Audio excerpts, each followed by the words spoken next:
여러분 안녕하십니까? 강화농장입니다. 오늘은 여러분들하고 세 번째 편 함께 하려고 이 자리에 앉았습니다.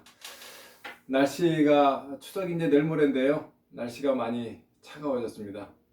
이제 반팔 입고 바깥에 나가기는 조금 소매를 이제 긴 거로 입어야 하는 그런 시간이 온 것 같습니다.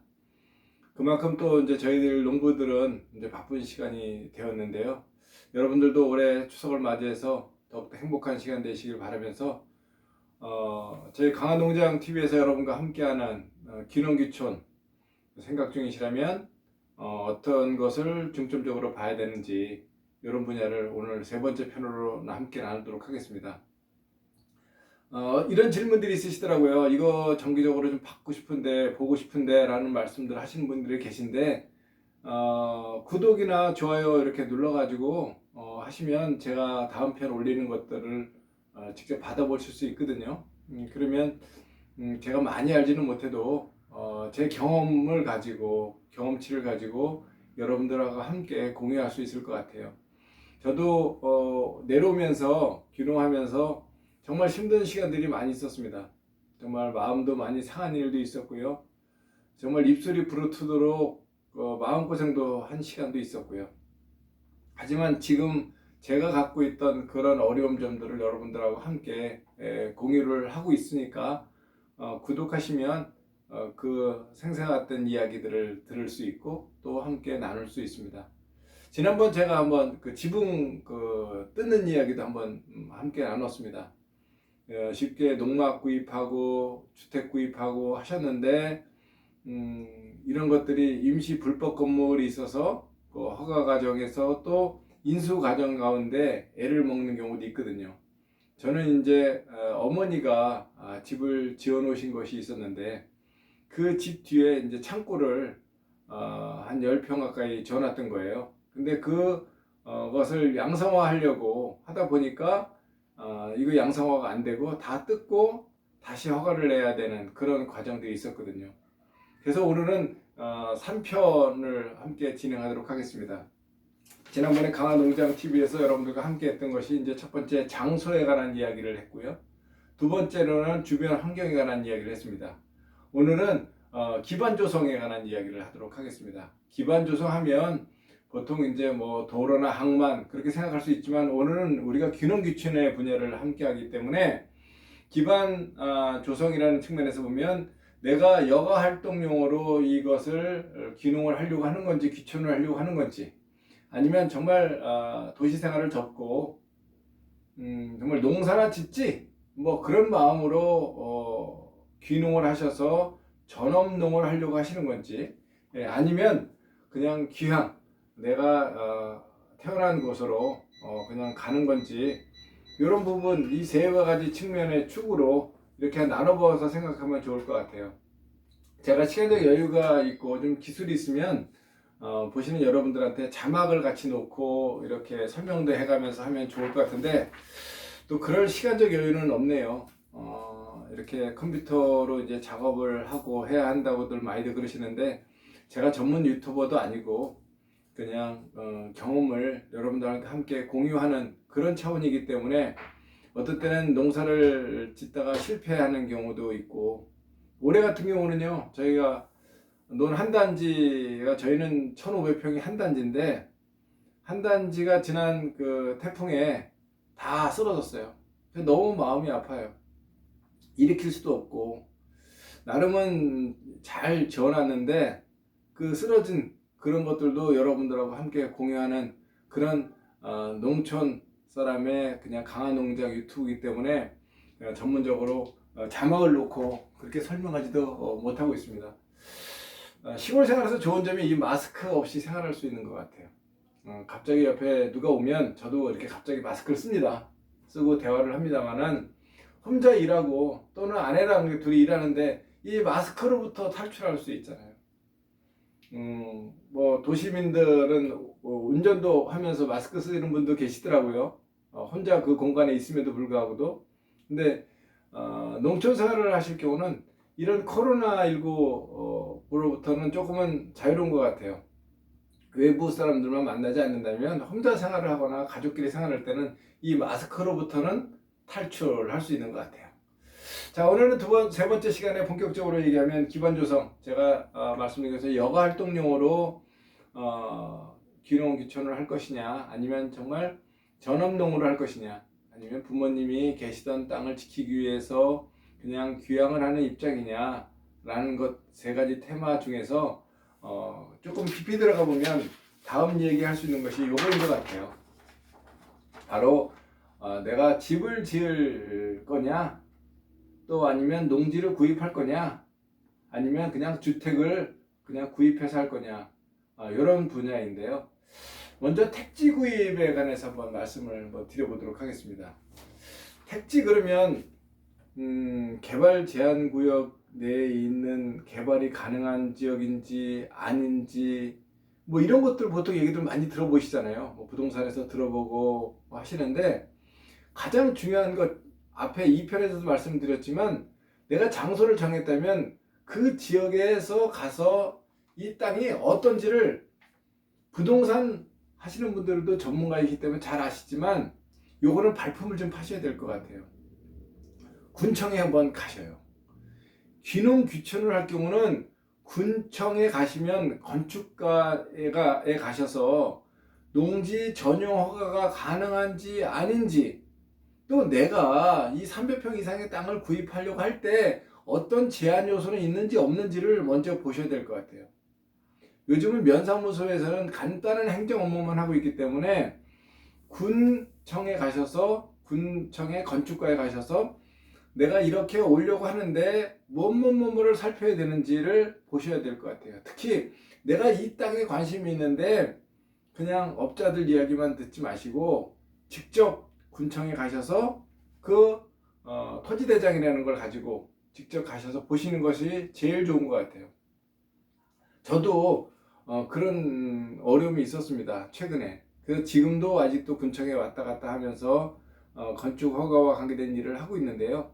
제가 몸으로 직접 많이 배우게 되죠. 결국은 축사를 하나 짓고 싶거나 창고를 하나 짓고 싶거나, 아니면 택지를 구입해서 내가 여기다 건물을 지려고 하는데, 뭐 건축사무소에 맡겨서 쉽게 할 수도 있는 방법도 있지만 먼저 주인 입장에서 한 발자국 더 가서 알아봐야 될 것 같아요.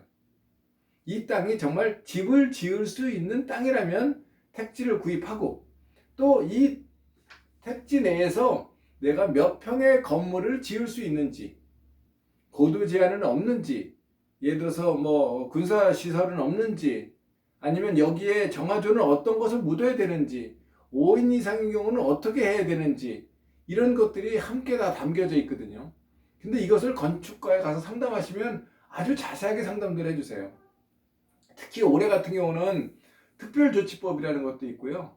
또 이제 불법 건물들, 창고 이런 거 양성화하는 그런 해입니다. 그래서 그 해당 과에 가셔서 상담을 하시면 될 것 같고요. 또 이 지금 우리 강화농장 TV를 늦게 보시는 분들도 시간과 상관없이 그냥 군에 들어가셔서, 해당 군에 가셔서 건축과에 가셔서, 또 농지 전용팀에 가셔서 미리 보시면 좋을 것 같아요. 택지를 구입하시든 농지를 구입하시든.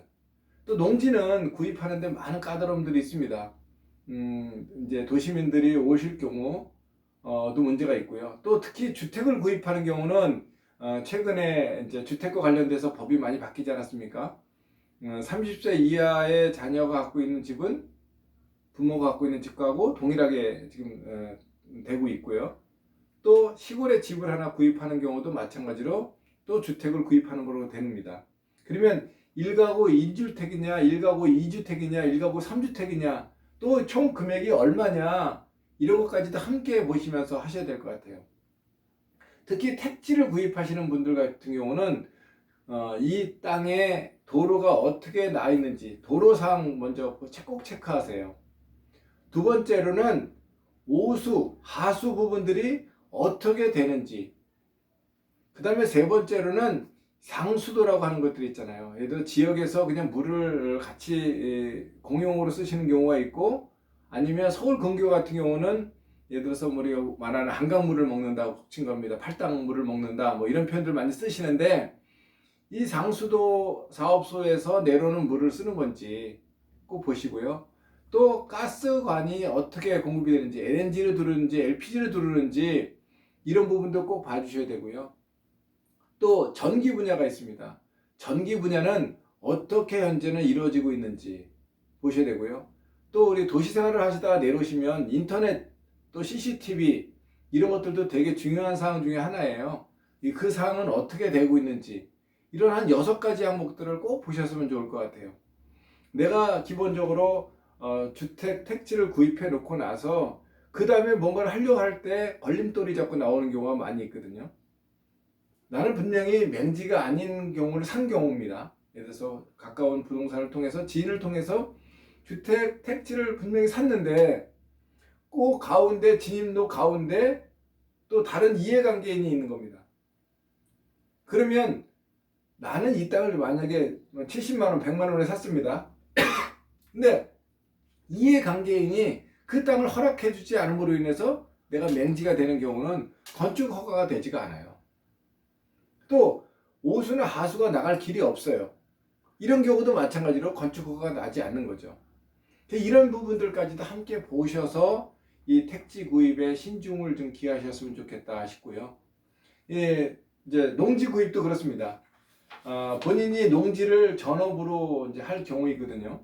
이제 다음 편에 또 농지 구입을 전형으로 하신 경우는 어떻게 쉽게 이제 군하고 얘기해서 빨리 풀어갈 수 있는지 방법도 제가 말씀을 드릴 거고, 또 우리가 말하는 농업기술센터라는 곳들이 있습니다. 군마다 기농기촌을 돕는 센터들이 있거든요. 거기와 함께 하는 것들이 있어요. 그래서 전업으로 농지를 구입해서 하실 경우는 다음 편에서 제가 농업기술센터 또는 기농기촌센터에 대해서 좀 말씀을 드리고, 또 더 나아가서는 농업을 가지고 내가 생활비 정도 또는 내가 여가 활동을 하는데 사용되고 있는 비용 정도는 내가 벌어서 쓰겠다라는 할 경우는 어떤 작물들이 중부지방에서는 어떤 것이 좋은지, 제가 남부지방은 사실 잘 몰라요. 그리고 강원도도 잘 모르고, 하지만 제가 중부지방 정도는 그래도 제가 경험해서 팔로라든지 아니면 저는 어떻게 파는지 이런 부분들도 소개시켜 드릴 수 있거든요. 그래서 그런 부분들을 공유해 드릴 텐데, 특히 전업농을 하시려고 하는 분들은 농지 구입 방법 또는 농지 임대하는 방법, 또 농지를 어떻게 하면 싸게 임대를 할 수 있는지, 그리고 농기계를 사지 않고 어떻게 내가 자격농을 하면서 이끌어갈 수 있는지. 예를 들어서 농지 구입을 한다고 하면 면사무소에 가셔서 농지 구입을 하기 위한 서류들이 있습니다. 이때 조목조목 심사 항목들이 있어요. 그 항목에서 자기가 땅을 갖고 있는지 없는지, 또 농기계는 있는지 없는지, 언제부터 농사를 질 건지, 누구랑 같이 질 건지, 이런 것들을 쓰는 것들이 다 있거든요. 이럴 때 어떻게 쓰는 양식도 제가 다음 판에 또 말씀드릴 테니까 구독, 좋아요를 통해서 함께 공유하시면 좋을 것 같고요. 마지막은 주택 구입입니다. 이렇게 길거리 지나가다 보면 농가주택 뭐 얼마 이렇게 써 있는 경우가 많이 있죠. 근데 농가주택도 천차만별입니다. 택지가 잘 구성되어 있는데 뭐 양옥집으로 전원, 뭐 속지 말하는 슬라브 집으로 전화 있는 집들 같은 경우는 가격이 꽤 가고요. 이제 폐허가 됐지만 증축이나 개축이 가능한 집들이 있거든요. 그래서 그런 이제 주택을 구입하는 것들, 그것도 한 방법인 것 같아요. 더 좋은 방법 중에 하나는, 저는 주변 분들한테 아직 귀농귀촌에 경험이 없고 그냥 난 시골에 가서 살고 싶어 라고 하시는 분들은 그 지역에 가셔서 임대로 1년 또는 한 2, 3년 한번 살아보시고 택지를 구입하시든지 농지를 구입하시든지, 아니면 거기에 나와 있는 현지의 원주민들이 갖고 있던 주택을 직접 부동산을 끼지 않고 살 수 있는 방법, 이렇게 하시는 것도 저는 강추드려요. 저라면, 제가 지금 귀농을 하는 입장, 귀촌 입장이라면 저는 네 번째 말씀드린 그냥 내가 살고 싶은 지역, 또 기반 조성이 잘 되어 있는 곳에 가서 임대를 할 것 같아요. 지금 빈집이라는 것들이 있거든요. 그래서 옆집에 가서 물어보면 그 누군데 집인데 그거 내가 연락해 줄게요 라고 해서 연간 사용료 자체를 한 200만 원 정도 받는 것 같아요. 저희 동네 애들 뭐 200만 원, 300만 원 정도 받고 전기세, 수도세 별도로 하고 이렇게 하시는 분들이 계세요. 그리고 나서 정식으로 한 3년 지나고 나서 그 집 말고 다른 땅을 사셔서 아주 근사하게 집을 짓고 거기서 이제 사시는 분들도 계신데, 저는 조금 두려움이나 내가 갖고 있는 실수를 최소화할 수 있는 방법 중에 하나는 그런 방법도 있지 않나 싶습니다. 오늘은 귀농귀촌 생각 중이시라면 어떻게 할까 중에서 세 번째 편으로 기반 조성 편을 말씀을 드렸습니다. 특히 여가활동이나 귀향 이렇게 하시는 분들 말고 전업으로 오시려고 하시는 분들 같은 경우는 특히 더 신중하게 잘 결정하십사 말씀을 드리면서 오늘 강화농장TV는 여러분들과 인사 나누도록 하겠습니다. 여러분들 행복한 추석 되세요. 감사합니다.